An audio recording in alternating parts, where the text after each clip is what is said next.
जैसे जैसे टेक्नोलॉजी आगे बढ़ रही है, साइबर अपराधी लोगों के भरोसे का फायदा उठाने और अनजान लोगों को शिकार बनाने के लिए ज्यादा चालाकी भरे तरीके अपना रहे हैं।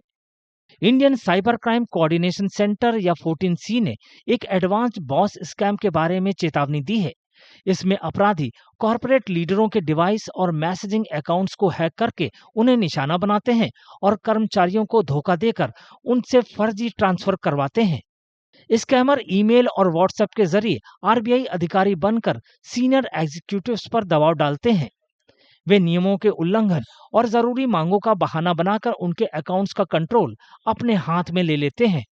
ये धोखाधड़ी अक्सर जिप फाइलों में छिपे मैलवेयर से शुरू होती है, जिसका इस्तेमाल हैकर्स सीनियर कॉर्पोरेट लीडरों के डिवाइस को संक्रमित करने के लिए करते हैं।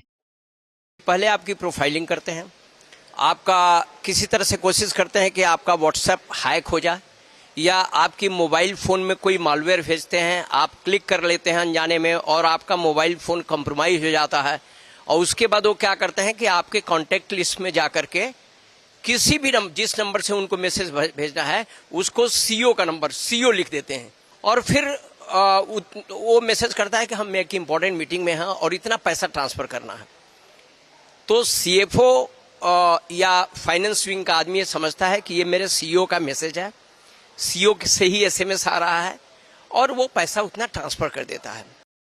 एआई की वजह से धोखाधड़ी का पता लगाना मुश्किल होता जा रहा है, इसलिए साइबर एक्सपर्ट्स कंपनियों को सलाह दे रहे हैं कि वे किसी भी वित्तीय लेन देन या फंड ट्रांसफर के निर्देश को कंपनी के तय नंबर या सीधे अधिकारी को कॉल करके या मिलकर पुष्टि करें और जीरो ट्रस्ट अप्रोच अपनाएं।